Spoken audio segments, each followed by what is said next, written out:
now. Getting in my chair. Gonna be in my conference.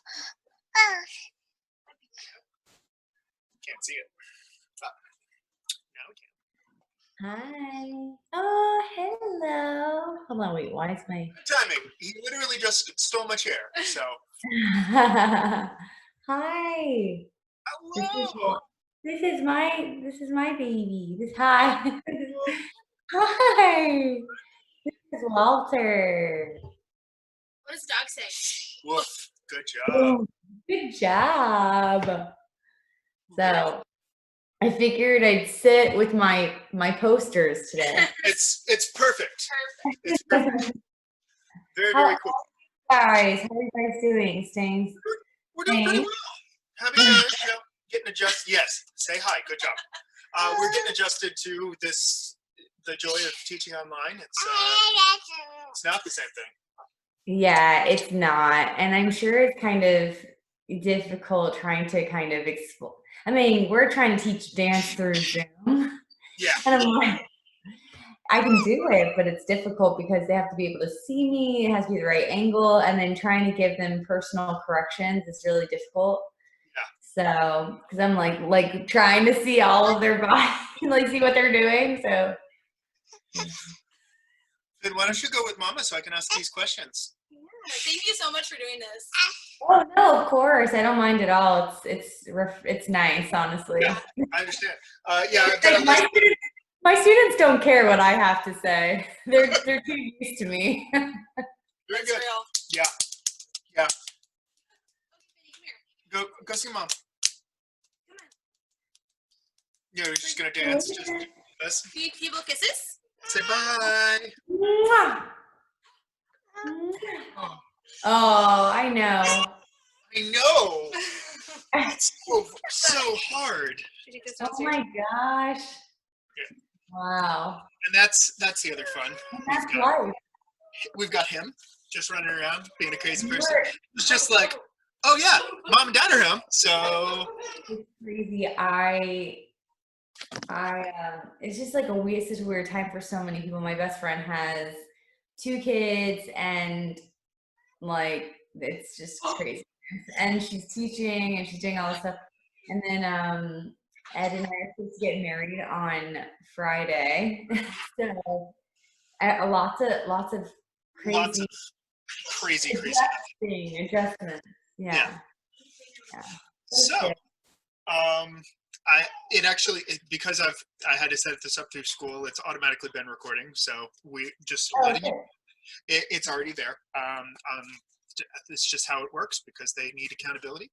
So so we're going to be recording this, and I'm going to be just posting it for the kids, and Krista is also going to be posting it to her kids. So you get middle school students, and I'll differentiate between where the questions are coming from Krista's middle school kids, and then my high schoolers.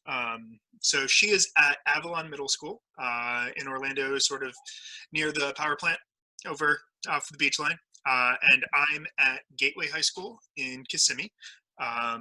So we both are teaching theater, and that's really, really fun. Tell us a little bit about yourself. What are you currently doing? What have you done before? What's your background? Oh gosh, it's so much has changed so quickly with everything going on.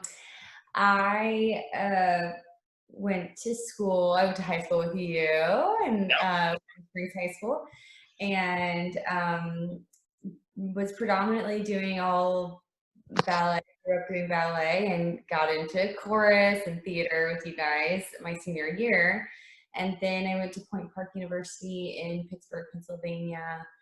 And they have a great program that when I was there, I mean, why I enjoyed it was just because I was able to minor in musical theater. And a lot of other schools don't offer that kind of like fluidity throughout the programs. Yeah, so I was able to work alongside all of the musical theater students as well as all of the dance students, and vice versa. So you could also minor in dance, but being a musical theater major. But the thing that was so special about it was while I was there, they actually integrated the program. So if you were talented enough to be in the dance classes with like the more advanced dancers, like our dance classes, the dance majors, like Sean Ewing was in some of my jazz classes. So he was a music theater major who was able to take our dance classes. So I thought it was really special. And then I actually got injured in college. And so I had to do a lot of readjusting. So my initial plan was to be in a contemporary ballet company. And that was really what I was striving for. And then that, with the injury, it just didn't look like that was going to pan out. They told me I was never going to do concert dance again. So I went into more musical theater. So I started doing more of that in school. In college, I was able to do my senior year, do some of the musicals, which was super helpful and prepped me, because my whole life I had been prepping for dance. So I had very, very little knowledge of like theater. I mean, what I had was mostly from you guys, which was, you know, the shows that we did like over the summers, and the shows, you know, all of our summer shows, or the stuff at school, and chorus was my only singing experience. So in training anyways. So that was really scary, coming from something where you've prepped your whole life for one thing, and life kind of throws you a curveball and you have to adjust. And so I actually, at first I was like, I'll just try some musical theater. And I kind of just went all with what I had done in school, like what I had in my book and the preparation that they had given me. But the thing that I didn't keep in mind is that I really needed to keep growing. I had a whole other set of skills that I needed to work on, because in order to be ready, and you're never done learning. And so I think so many kids get stuck on, you know, they're excited to move and they just want to audition, and they think that like, okay, I'm done with school, so now I'm done with all of this preparation. And unfortunately, it's actually through that preparation that so many of your jobs come from. So like professionally, like as an adult. So I think I didn't do that. I honestly, I didn't work for 3 years. I made it through, I had, you know, survival jobs, hostessing, waitressing, you know, teaching dance. But I really didn't, I had a hard time, and it was like a lot of almost, like so many almost, so many we're interested in you, but it's just not the right fit right now, or that person, you fit this track in the show, but unfortunately it's not available yet, things like that. And then I finally, that last year, I was like, I'm giving a year of like auditioning for everything, doing all of the classes, doing all of the voice lessons. So I think I had finally committed to it in the way that I needed to. And that's when things started changing for me. So I went the entire year, a lot of almost, but it was my last audition actually, that I got Perry Dance, which is funny because it was like full circle. It's a contemporary ballet company. Yep. So I was like, that's it. Like, I'm going to audition for dance companies. I'm going to do all these things. And with my injury, I knew, because 3 years had passed, I could dance as long as I was wearing a shoe. So for me personally, you kind of adapt and you figure out what you can do. So I told them, like, I can dance in socks, I can dance in shoes, I just can't dance barefoot. And they were okay with it. I got really lucky because most of their rep was, nothing was barefoot. So that was really, really great. And I did that for a season. And then one of my almost came back. They called me, and it was Phantom. And they were like, okay, we have a track opening up. And they wanted, so they wanted me to come in. And it was they were looking for someone like so quickly that that audition process was so different than so many others. It was really, really fast. And I've had other auditions that I like, other shows like American in Paris that took like years, you know, or a year and a half or something. So with Phantom, I was able to do the audition, and it was between, I could tell that it was between me and another girl. I just had a feeling, and I called my agent. I was like, I don't know, but this feels really promising. And I put all like the good energy out into the universe, and I got the job, and that was for me, like a huge big break for me. And I remember sitting in the audience. They flew me out to the city that they were in, and I got to see the show. And it's just, if anyone has seen Phantom of the Opera, it's just the most grand show, and I couldn't believe that I was going to be a part of it.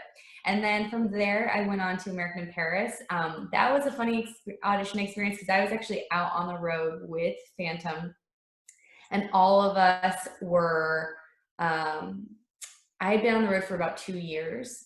And yeah, so I was with that show for a long time. And we were in San Francisco. They were American in Paris was looking for ballet dancers it's a very heavy dance show. So they needed really strong dancers. So they went to San Francisco, and funny enough, that I just think that they knew that we were there because it was just uncanny that we were performing at the theater across the street from Ailey, from the Ailey studios. And so, Lines. And so we all had off that Friday from rehearsal. So we all went to the audition, every single one of us. Me and a couple of other people that they recorded to send over to Christopher Wilson, which was also like crazy to think about a video of me dancing and singing going to this iconic, like crazy famous choreographer and dancer, world renowned. And so I auditioned for him. And I didn't hear anything, but I felt good about that one. In the midst of auditioning for that, I was also in like, what was it? I was in final callbacks for Anastasia when it had the trial, the out of town. So it wasn't going to Broadway yet. They were doing the out of town trial in Hartford. So I was in final callbacks for that. And I was in callbacks for Cats on Broadway that was going to Broadway. So I was flying like back and forth like crazy while I was on tour. And then with American in Paris, I remember getting a call from them it was like a year later, because they were still doing all of these auditions. They had been having auditions. I knew that they were coming back for audition, like callbacks, and my agent reached out and they just said, "Oh, no, it's fine. We can go ahead and bring her in like a little later," because maybe because I was on the road, I'm not sure. Yeah. But I did American in Paris, and then from there I got a call while I was with American in Paris, and I did the audition for that. And that was, obviously I didn't get the out of town trial. So it was about 6 months later, or 6 months to a year later, when they were already opened on Broadway. And I got a call. They wanted me to come in for a Vacation Swing Track. And I actually didn't get it. I didn't get it. No, I didn't. It was between me and this girl, Lyrica. But I guess there were all these moving pieces. And this is the stuff that people don't know. It's the background, which is like, it's like chess, right? So what was happening was one of the main ballet dancers in Anastasia was leaving to go to American in Paris, right? And it was between me and another girl. Now that track, they were looking for a Vacation Swing Track, but that track was like heavy, like predominantly ballet, whereas the Vacation Swing had to cover all the singer tracks as well as the dance tracks. So they brought Lyrica on to do the Vacation Swing track, knowing that the main ballet dancer in the show, Allison, that she was going to be leaving to go to American Paris. They moved Lyrica into her spot permanently, and then called me, brought me on for the vacation swing track. But that was crazy. That I remember getting that call. That was the most amazing experience I think I've ever had, where I woke up and my agent called me, and he knew, like, I had been working so hard, and he was like, "So, you want to go to Broadway?" I was like, "That's amazing." You're like, yeah. That call was, I had been waiting for that call for so long. And so then I did Anastasia on Broadway, and was in and out of New York for 10 years from Florida. And now I live in Texas, and now I teach dance, and I was supposed to get married on Friday, but I'm still engaged, but we're getting married now in November. Yep. Yeah, and then, so I'm teaching dance. I'm doing a lot of master classes, a lot of Q&As right now, and marketing. I was doing marketing for a dance company here in Houston, so I'm still kind of dabbling in that. But yeah, it's kind of chill these days. Yeah, I know it's really weird. It's one of those, like, when we even just, like, school got canceled, I was like, all right, let me see who I know who would be good to talk to my kids, and I was like, okay, cool, and finally have a few people lined up, and it's been good too, because nice simple work for my students, because I don't want to overload them right now because they've got English and math and everything. So I'm just like, cool, your assignment for the first part of the week is you just got to give me a question to ask the person. So I have about 70 different responses here. We're not going to ask you 70 questions. But I went through and picked a few out from my students, and then I'll take a look at Krista's students too. First one is from my student Janija. She asks, what has inspired you to have a passion for the performing arts, and how did you go about pursuing it? I've always been passionate about performing arts. It's just my way that I express myself. I mean, it's always been my outlet, mostly dance, because I didn't really develop the whole singing as an outlet until, like, later on. But so, like, movement was more of my way to do that, and now I think singing has become that as well. And just knowing that that is important to me, I think that's the main thing. If you know that that is a way that that's an outlet for you, and then that's something that you're passionate about, and I went about it by just doing my research, using the people in my life that had been there or knew people that could help me. I think that is the most important thing, is doing your homework, doing your research, continuing to grow always, and asking for advice. I mean, that's the best, because that's how that's really, there's so many resources out there, but they can, I didn't figure that out until, like, later on, and I wish I would have. And now, like, so my best friend Jenny, I sent her all of these resources with the growing studio. There's a bunch of different things that you can do. Once you guys graduate, the growing studio is a great place for you to meet directors or choreographers, and take master classes with talent and the agencies that represent the casting agencies and the talent agencies. Those are, I would say, super informative. Yeah. And a great resource. Yeah. Very cool. I've got another question from Chris Pettigrew, who says, who or what is your biggest motivation during your performances? So my dance teacher, when I was growing up, her name is Miss B. She passed away when I was 16. And so I kind of talked to her before every show. Very good. Nice. Yeah. I've got a question from Christian, who says, have you had to put on any wigs during your performances? If so, were some itchy? And if you did wear makeup, what was the longest session you had to go through? Makeup's easy. We all do our own makeup. Wigs, yes, I've worn so many wigs. You can look at my Instagram. I have so many pictures of wigs. Some of them, none of them are really itchy, but because what we do is we do wig prep. So you have to like do all with bobby pins. You have your whole head. You take your hair and you twist it up, and you just make it really tight to the head, and then you have a wig cap. And then from there, either your mic pack goes in, or most of the time we would wear a mic pack in our wigs. The females would do that. So then they put the wig on top and pin that in, and it has a lace.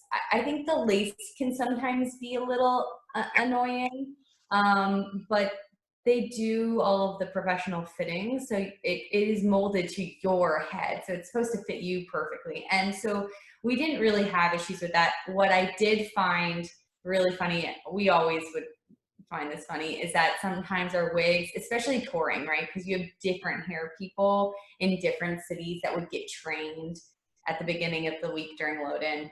Yeah. My wigs looked completely different in one city. Like sometimes they look hilarious. That's good. But yeah, it made it fun too, you know? Yeah. What's she gonna look like today? Yep. Exactly. And yeah, some of the girls would name their wigs if they Yeah. had a particularly funny one. Yep. Got another question here from one of my students, Aiden. He says, have any of your performances ever related to you personally? To me personally, that's so hard. Like none of them ever really told like my story. I guess American in Paris would be one that I would say the most, because I came predominantly from a concert like ballet background, and so did Christopher Wilden. So the whole thing is story driven through movement. It was the most technically strenuous show I've ever done, or anyone has ever done on a Broadway stage, I'm sure, besides the Twyla Tharp shows. I don't know. So extremely, extremely strenuous show. We moved all of the set pieces because all of the set changes were choreographed. So that was also super challenging and potentially dangerous at times, especially touring a show like that. So, but I think that it is a story, it's about a ballet dancer, falling in love, and then it's also about all these, and then you bring the musical theater aspect into it, and I guess that would be the one that. And plus, also, what's funny is I saw that show on Broadway. I saw my friend in it. I was sitting in the show watching him on stage, and I'm with. We had like a group of us that went to go support him, and when it was his, I think, Broadway debut, but we went to go support him, and I remember watching the show, being like, I'm supposed to be in this show. And then eventually I was, but for the tour. But I just felt like I had never seen dance on stage to like that degree, like of that caliber. I was just blown, and it was just so visually stimulating with all the set changes being choreographed. That, yeah. So I would say that one. Cool. I've got another question. I forget. I'm gonna find it eventually. Who said it? But it is, how do you physically and emotionally prepare yourself for a performance? That's a great question. So physically, we would all take classes still all the time, but I would say for me, a lot of rest was really important too. Yeah, sure. Knowing how to listen to your body when your body needs rest was super important. And emotionally, oh my gosh, I personally think that emotional, like mental health should be focused more so in this industry more than any other. I think. Why not? It's not taught, and actually I did a, I'm gonna, is it okay if I change the question? I think emotionally, you know, you just go out there and then try to enjoy it because it's such a special thing. And Yeah, I've been caught up by in the past of like, okay, I need to make it to this place and to this place and to this place. And it was about the accolades instead of the moment and yeah, enjoying being the moment. present and there and just doing what you love. Yeah. Yeah, But moreover than that, I think that because nothing is a given and nothing is a guarantee, these shows can close at any time. yeah, That's another reason to enjoy it, but it's also another reason why we are like constantly forward thinkers yeah, about that step. And in doing that, like the audition process can be grueling, and you get so many more no's than you do yeses. And I'm sure that these kids hear that all the time. But I did an audition workshop actually where I taught them all Broadway choreography, and I taught them about like cut and some other like iconic shows, and then like just like sections. And normally you would learn each section, they'd make a cut, learn a section, make a cut, learn another section. You wouldn't learn all of them up front. I just did that because it was an educational process. But then I had one of my students on the other side of the table with me, and he was assisting me. And I wrote down 3 different tracks. And I said, okay, this is the age. This is like, is it, you know, male or female? Like, you know, like, what are we looking for? Someone who is more like ballet, like bubbly personality, or jazz concentrated, or and sometimes and a lot of times, like, you know, race can be involved just because yeah, they want diversity, they want all of those things, so they need to make sure that they're looking for all of that as well. And so I put 3 different specifications for, and only 3 out of like however many people I had this master class. It was like 50 people. hmm And I kept making cuts, and some of the kids were really, really good. And at the end, we said like, and I made my student do it with me. And he was like, I've never thought about it this way. yep, And that's the emotional stuff that you have to prepare for. It's about knowing that just because you got to know, it doesn't mean that it's not a personal reflection on you or your talent. It just means that you're not the right puzzle piece for this particular puzzle. But all of the people behind the table could be working on all these other shows. Yeah. yep. So you might be the right piece for that particular show. So it's all, like I always say, go in and audition for your career, not necessarily that show or that job. I think that's really good advice. Yeah. Got a few questions because I told them that you'd been on the national tours. Since you were a nationwide performer and have been on tour a lot, what's one of the best places that you've been to and has had the biggest impact on your career? Oh, on my career? Well, I mean, kind of San Francisco based off what you said, but yeah, I would say that if we're talking about touring, then San Francisco would have been, I did love that city a lot.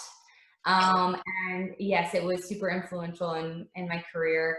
Also, um, LA, just because okay, I did a lot of got a lot of my material for my website by doing like photo shoots and yeah, voiceover reels, things like that, I guess.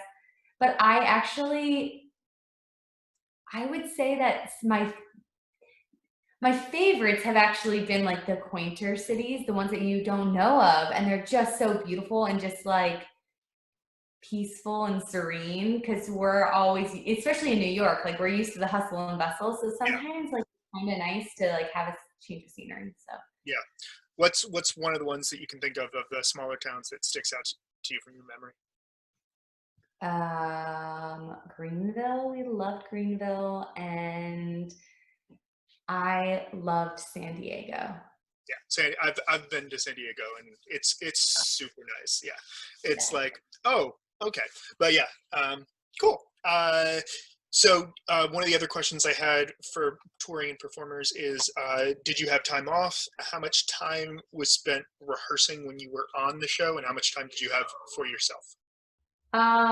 So it's a lot more than people think it is. So for touring, it's a lot more than it is in the Broadway show, because the Broadway show, you have your day, you do your show at night. You do 8 shows a week. For every Broadway contract, you do 8 shows. You get 1 day off, which is Monday usually, depending on when your theater goes dark. Ours is always Mondays. Touring, it depends on the level of contract. If it's the highest, which is a production contract, you'll have travel day, which would be Monday, and then you get Tuesday off, and then you would start on Wednesday, but you'd still do eight shows. And then if you stayed in that city, you'd only have Monday off, but you have a show on Tuesday. So you would always get a day off, even if your travel day would never be considered your day off. In American in Paris, that was a different contract. That was different level contract. So our day off was our travel day. And then the next day we'd have a show. So that was really, really hard. You didn't get a lot of recovery time, and that was a more strenuous show. So that was really difficult. We would have a lot of rehearsals. It depends on depends on the show and how much, like what your part is in the show. With a show like American in Paris, we had so many people in and out. We had rehearsals constantly. Yeah.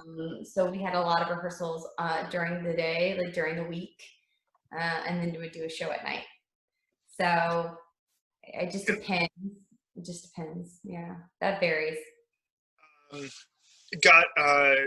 Switching over to Krista's students' questions right now.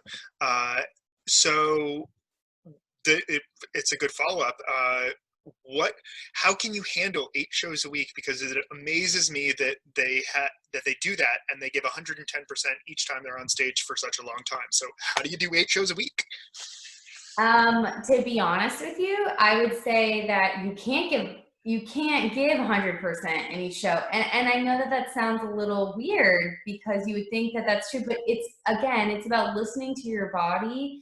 It's not about being lazy. It's about conserving energy. And it's just really about your level of, what's the word that I'm looking for?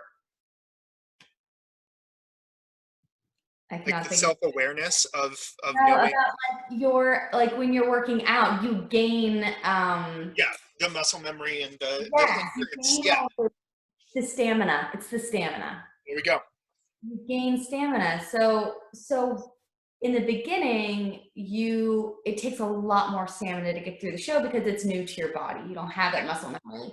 As you start gaining that muscle memory, you start to know. It's just like singing too. Like once you know a song really well, you figure out where to breathe. You figure out where to push, where to like hold back, crescendo, addiction, whatever it is. Same thing with doing a show or doing dance. You kind of like, you figure out your pace, and that's what's really important, is to figure out your pace in a way that makes sure that you are giving the right amount and not looking lazy, but are able to sustain 8 shows a week. Yeah. Good. I've got a lot of questions from both of our students. Memorization. What do you do? How do you get all that? So with Anastasia, I was a swing, which meant I knew 8 different tracks. I knew 8 different parts. I knew all of their onstage material and all of their backstage material, their traffic. It's like a whole nother show backstage. Yeah. So I would say a lot of note taking, and a lot of associations, like at least for songs and acting, I would associate like different blocking and intention. Yeah. That really helped me it helped me with my phrase work. It helped me with my memorization. And as far as like memorizing, like chronological order, that was note taking. Okay. And also like developing storylines and things like that. But I, especially for swing work, like impeccable note taking, especially because it's just reinforcement. You write it down. Yep. You write down the subtext. You write things down. You make your own notes, And all that does is reinforce everything that you thought you already know. It just like makes you absorb it even further. Yeah. So definitely getting it on its feet in your body so you can have that physical memorization. You're not just, I mean, there's probably some that you're just sitting looking at a script going over it, but actually walking through it and having that physicality is one of the things that really helps. I would say that you have to, I would say normally it's like, so you learn it, and then I would go back and I would write it down and see what I remembered, right? And if I couldn't remember it, I'd try to walk through it to see if some of my muscle memory came through. And if that didn't happen, I'd ask questions, I'd write it down. Once I had it written down, I would go then and walk through it. Yeah.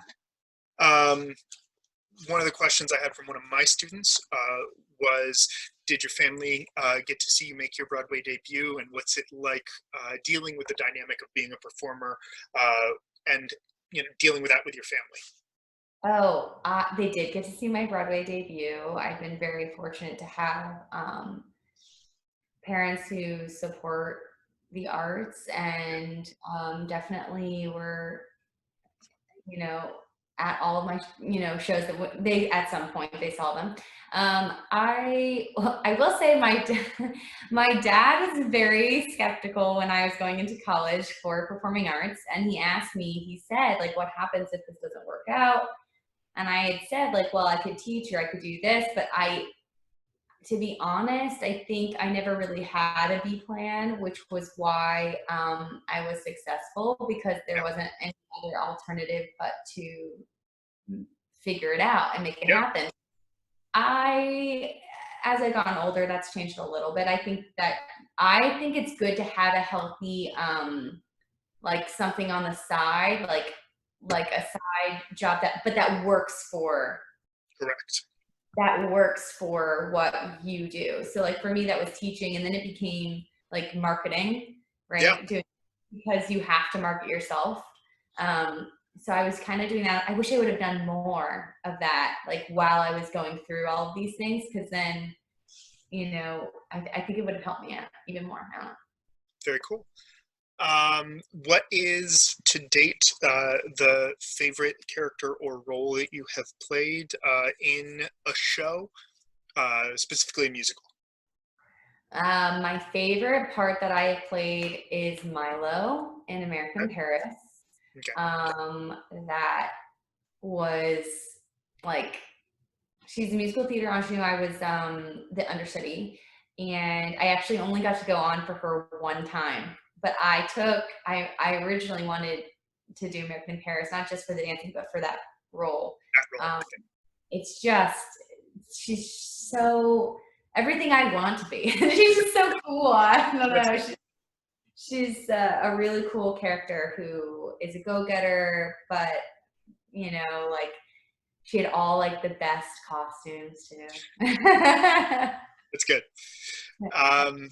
What I have several questions about Phantom because my students love them some Phantom. It's a little bit of bias because Phantom is the reason that I do theater.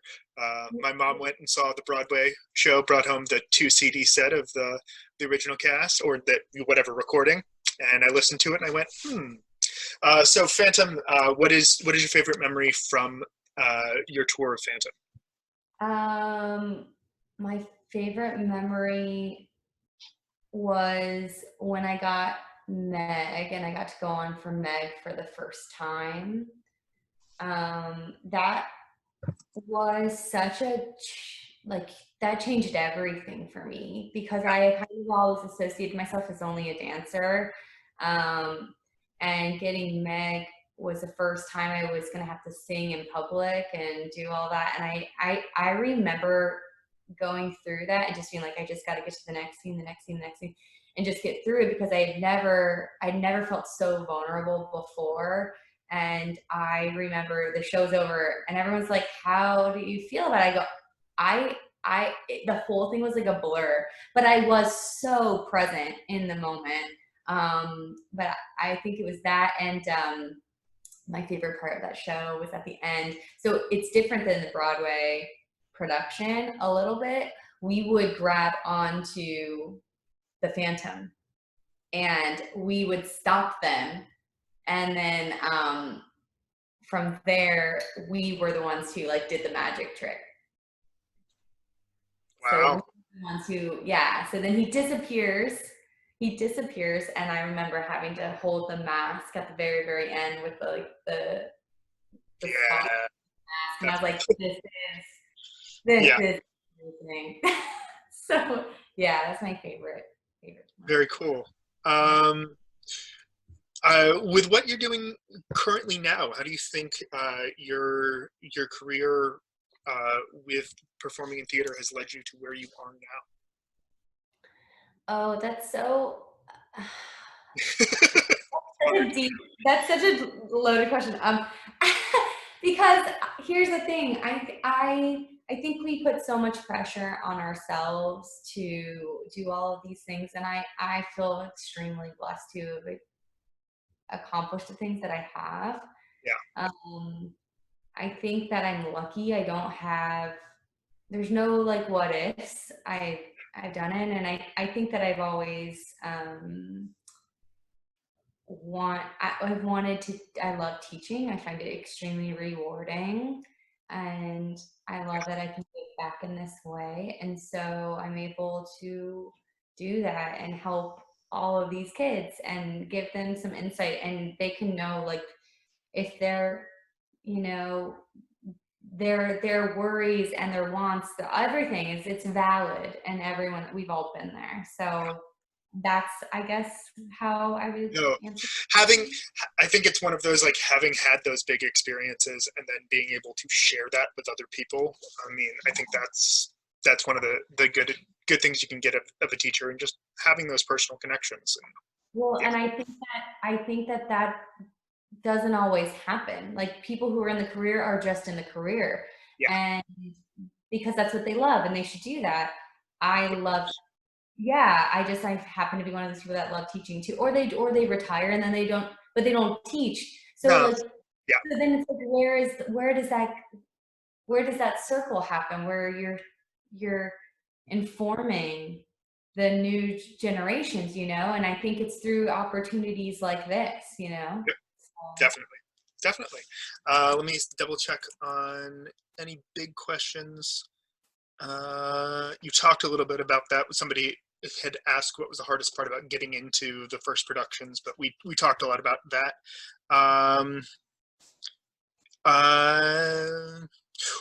What happens if you get nervous, go up on a line, forget a line, have something go wrong on stage? What do you do?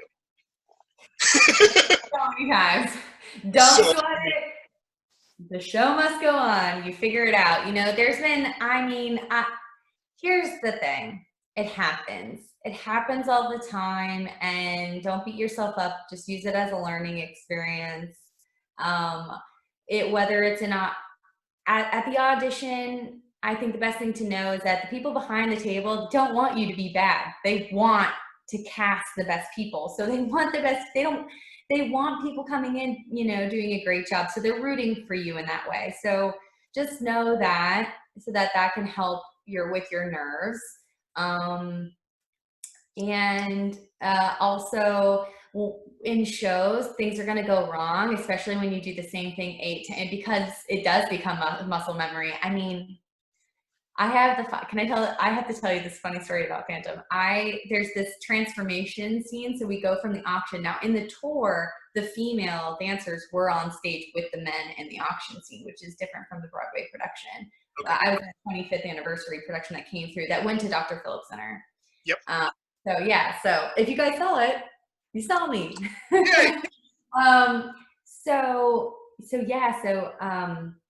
There's this transformation happening, and it goes into from present time into the past. And so they move all the set pieces, and as the set pieces are moving and the fog is lifted, all of these beautiful dancers from the opera start slow motion. They start coming out of the haze, and the opera singers, and everything's moving in this trance-like motion. So a lot of the dancers would run off stage at different points before, and we had these like cocoons. They were all snaps, and then a hat and gloves. So, but they were long enough, so we had our pointe shoes and our opera costume on underneath. So we had to just like, we just like stepped out of it. We ripped the cocoon coats off. We stepped out of them. We took our gloves off and our hat off. Now I was the only one, my hat did not have a veil. All the other ones had veils. So I was with Raul, and so I was the only one that got to show my face. So I only had like a little, now again, we have wigs, which you can't feel anything on top of the wig. You can't feel it. So I didn't get to go off stage. So me and Angelica, my friend Angelica, had to do the change behind this set piece. And behind it had a basket for us to put our coats in and a ledge for us to put our auction paddles, our hats, and then our gloves would also go into the basket. And then we would pose. And then one of the guys would move the set piece and we would start walking from the back, from upstage. And I didn't take my hat off. So I am living I mean, you talk about giving 100%. I was giving 110% that day. I was just living. I was so excited that for whatever reason, I was just really into it. And it's also one of my favorite parts of the show. It's just so stunning. And so I'm walking through and I'm doing the whole dance. And everyone is laughing around me on stage. All of my peers are laughing. The other dancers are laughing. Like the people coming off stage. So my friend Storm, who played Raul, is walking past me and he starts laughing. And I was like, what is going on? And finally, Angelica looks at me and she goes, take off your hat. And I was like, I had done the entire transition with my hat on. So it's like this gorgeous opera costume and this black hat on top of my head. Nice. I never let that one down. They made fun of me about that until I left. All in good fun. They had farewell songs. They put it in my farewell song. Good. Excellent. It happens. People do it. Yeah. There's monitors. There's like monitors for you to listen to the song, like to the show, like while you're off stage. And we would be in our dressing room sometimes, and we would be like, oh, well, because you get so used. It's like on auto tune, right? Yeah. So I did. Wait a minute. You're like, wait, your ears perk up, and you go, wait, what was that? That was different. And you get like I remember one of the managers in the manager scene on Phantom, he like completely forgot his lyrics, and it was like a very wordy scene, and he just said some like gibberish or whatever, and he doesn't crack. He would never crack on stage, and he just almost cracked and almost laughed about it, and that's what you gotta do. You just gotta laugh. Yeah. Composure. Very cool. Well, thank you so much for taking the time out of your day to talk to me and answer some of these questions for our students. Really, really appreciate it. Is there anything you want them to check out of yours? And what do you have? Is there a website? Is there classes that you teach online that you would like them to take a look at? If any of the classes that I teach, I usually will post in my story. So if they want to follow me on Instagram, it's just my name, Alexandra Pernice, and I put a bunch of stuff on there. They can ask me any questions or I reach out to you. I'm happy to answer any additional questions. I have been looking at this as well. It's called Making It Work. It's mostly for dancers, but I think that it has so much great information, especially for the high schoolers who are looking to pursue this. I would just change it to make it for singing or acting, but essentially it talks about a lot of financial things too, which I think cool.